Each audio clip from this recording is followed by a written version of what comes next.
Good morning. I'm Lynette Adams, and this is Rochester in Focus.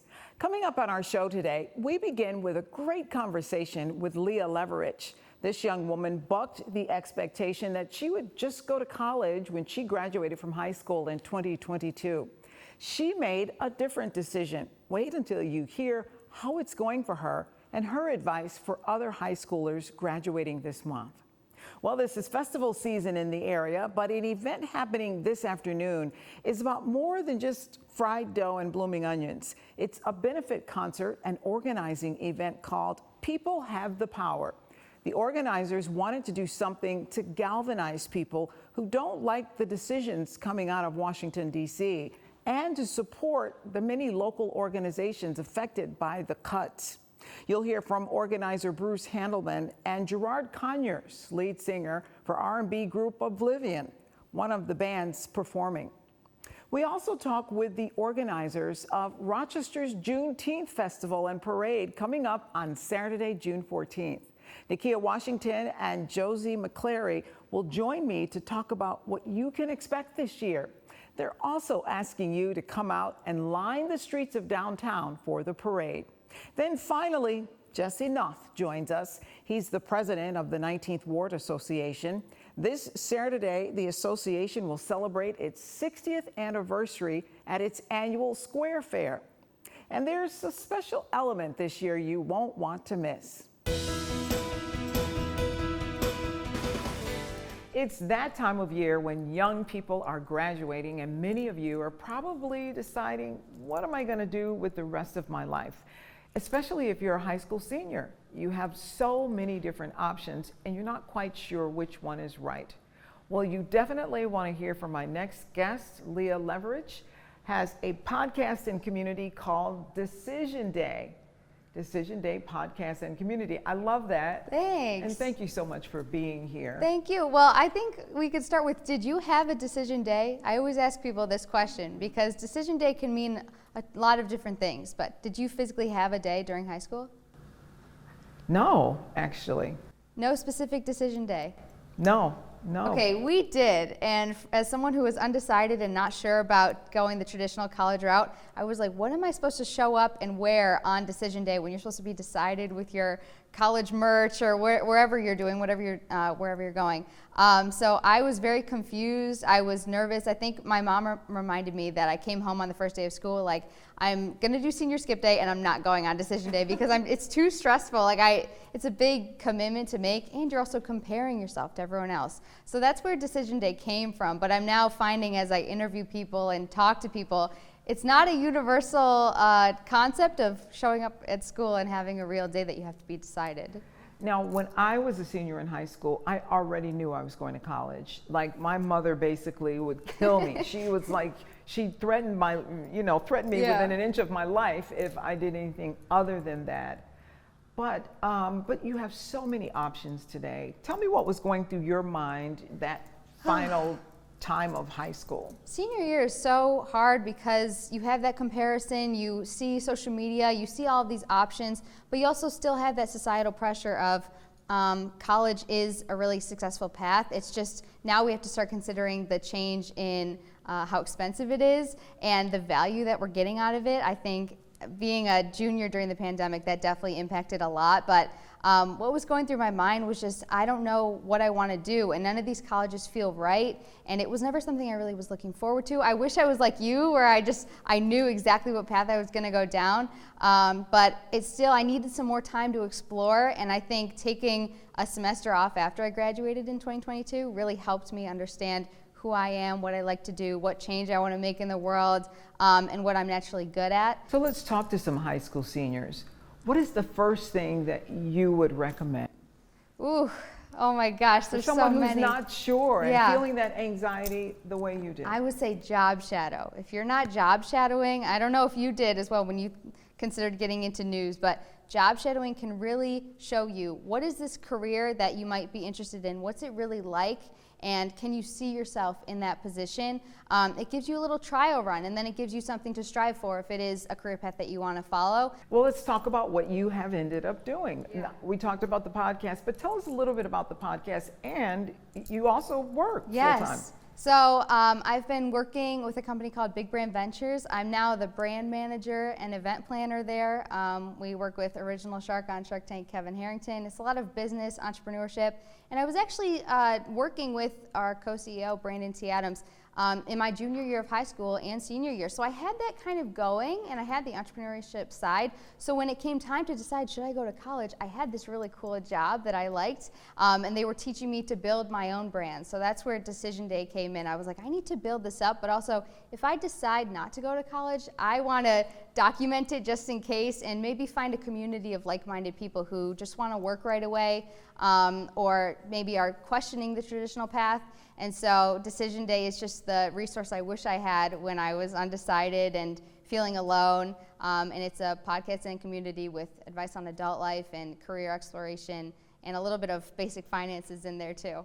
How's it been going? I think Decision Day has been going great. I'm now doing starting season 3, which is helping you navigate the workforce with confidence, because that's the stage I'm currently in now that I'm 2-3 years out of high school and I'm fully confident in the decision just to work right away. I want to help other students or young adults really have career success and job retention and build their network.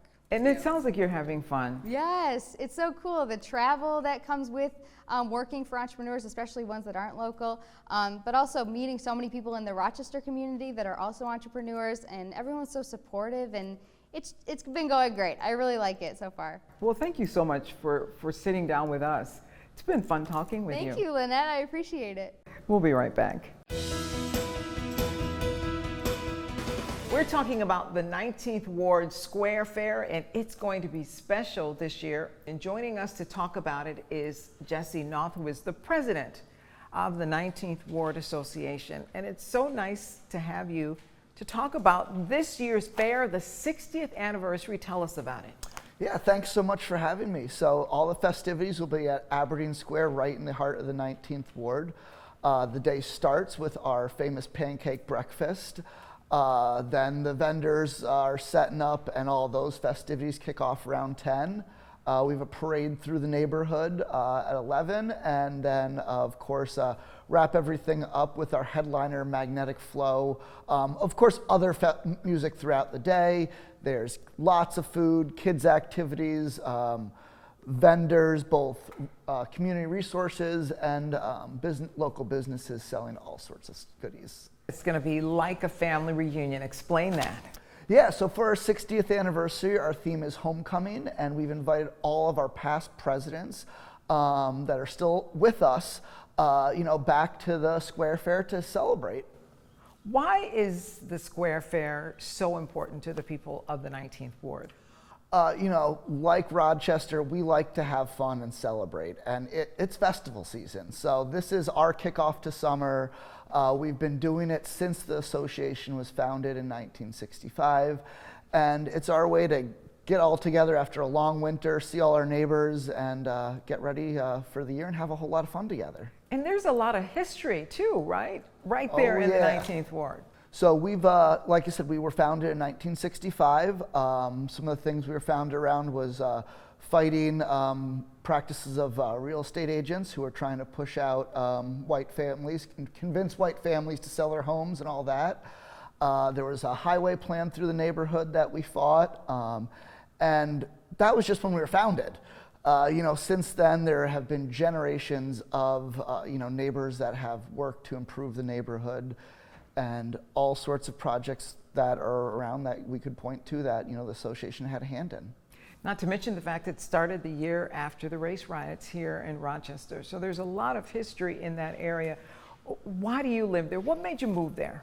Yeah, so I moved into the neighborhood when I was a college student, going to RIT because it was the closest neighborhood to city neighborhood to RIT.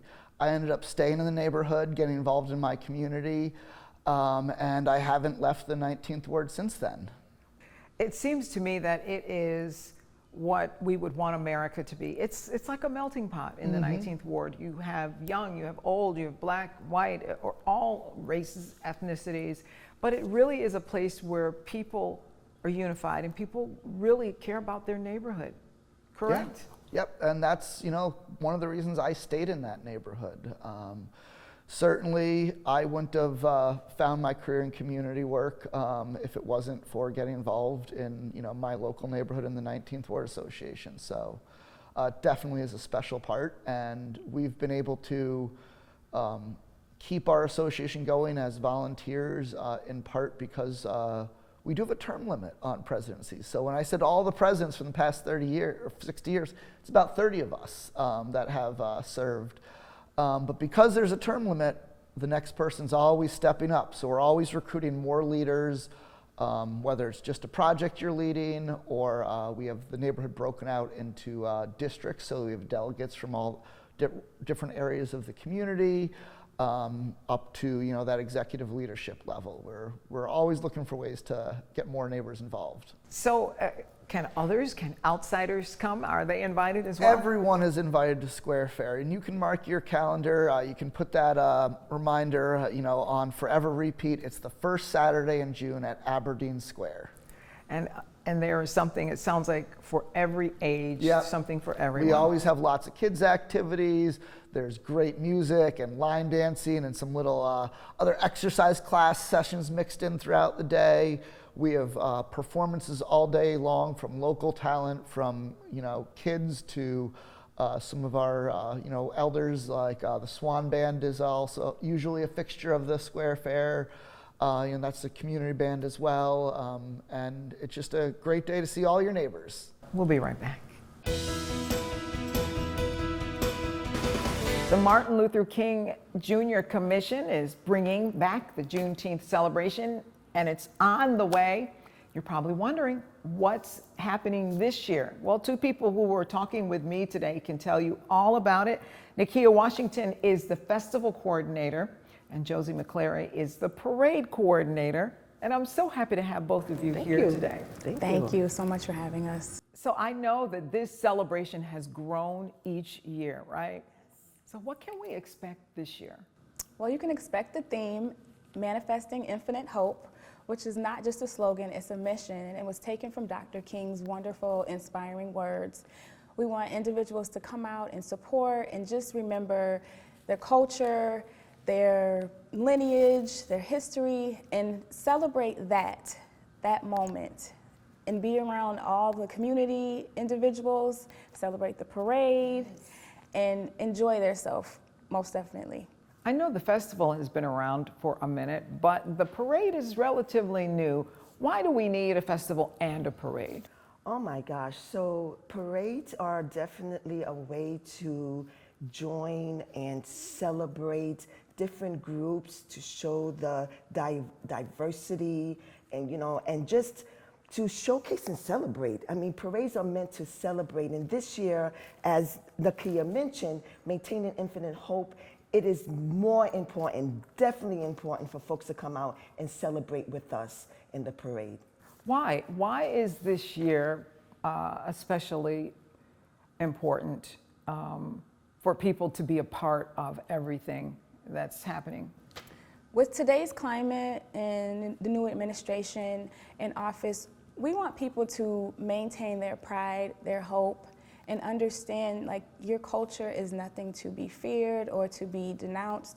You need to represent yourself fully and wholeheartedly, and we're creating that space for them to do just that. Show up and be yourself. I heard you say this year we're going to be loud and proud. Loud and proud, yes, because I think it's important that we honor our past, right? We embrace our future and particularly live in the present, right?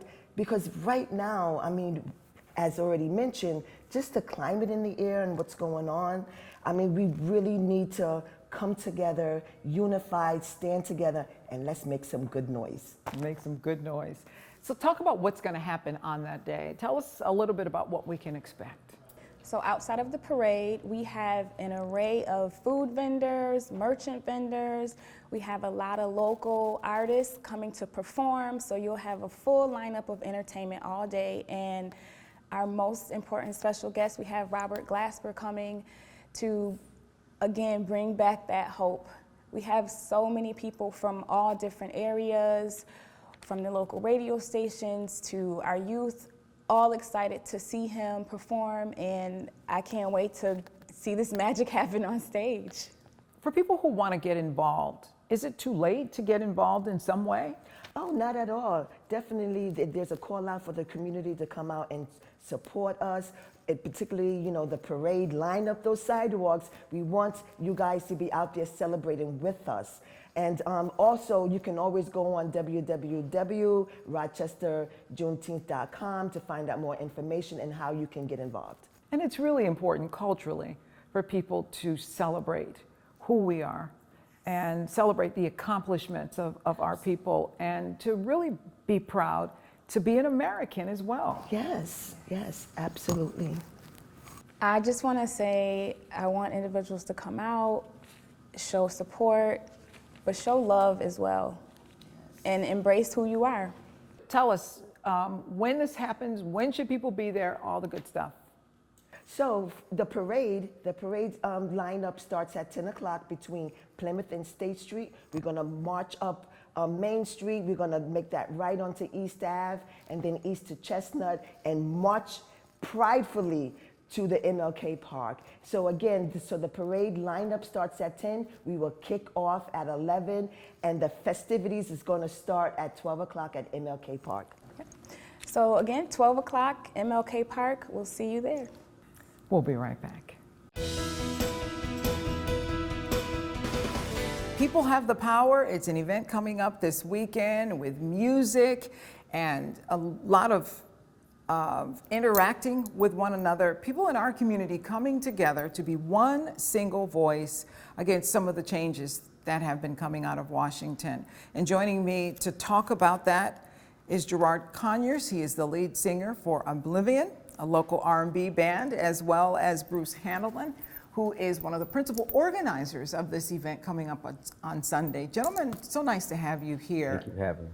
Great to be here. Let's talk about People Have the Power, and you're including music in this. Talk about why that is going to be a draw, you think, for people today. Well, it's important for people to come together in today's world, and I've been involved in creating music events for over 20 years, bringing up bands from Louisiana for music and dance. And when we were experiencing, the current challenges that the federal government has delivered, I knew we needed to come together, be together. And for me, music events that bringing peoples together to share their voices was essential, and the rhythms to share that together is essential. And tell me, why are bands taking part in this? Why is it important for you to be there and to take part? Well, it's important for me because I've been in this community for all my life, and I absolutely love music. So we asked to do this was an honor. And then one of the guys in our group, he's a veteran. So being a veteran and he's part of the group, it affects, some of the changes affects him also. So we want to be a part of it and have our group as a venue and part of this venue he got going on today. And that, I would imagine, was the catalyst for you bringing people together. I know you, as well as Greg Newton, have worked together to bring this together because of the frustration that people have been feeling. Were you personally feeling that? Is that what drove you to take part? Yeah, in terms of my feeling that, I'm fortunate, I'm retired, so I'm not, Social Security, we'll see what happens there. But I definitely feel the need to bring people together. And as we were talking about, what shall we call the event? And People Have the Power is a song by Patti Smith that really does pull people together. And it's going to be a theme song throughout the event, which I hope people come to on Sunday at Photo City. And I think everyone present will feel that unity, will feel that they together have the power. Why is this so important, though, that people speak out and that they speak up for issues that they're not happy with? Well, it's important because most people are quiet. Most people just live their daily lives all the time. And a lot of people are scared to speak out because of what may happen or the impact. But you know, like I said, as we bring the music together as a universal language, people come together for music. People love music, so you can always give, show love through music, and people identify through music.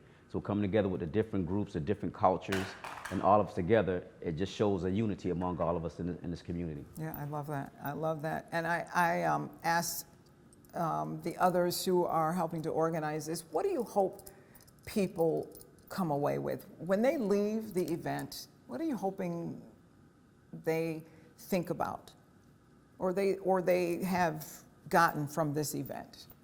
Future.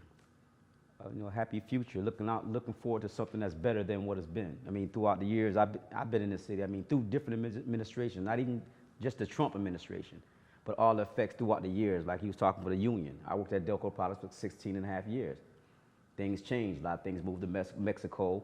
Then you talk about things coming back. So it's just a different, by coming together and saying, hey, we're just ordinary people, and we out here trying to make a change. So we have a future to look forward to, something good to look forward to, not just always negativity. Because most things that's happening in Rochester right now, there's a lot of negativity. People don't know where they're going, what to do. Everybody's just everywhere. So it sounds like you're saying hope. Hope.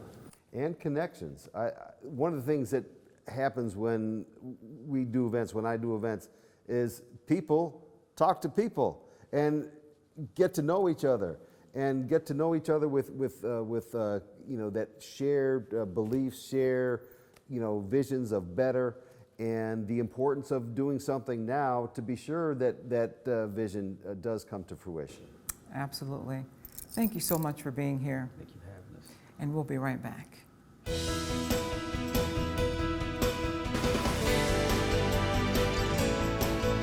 Thank you to all of our guests today. What a great show. If you would like to join us as a guest on Rochester in Focus, please reach out by phone at 232-1010 or via email at rif@whec.com. Until next time, have a great week, and we'll see you here Sunday morning for Rochester in Focus on News 10 NBC.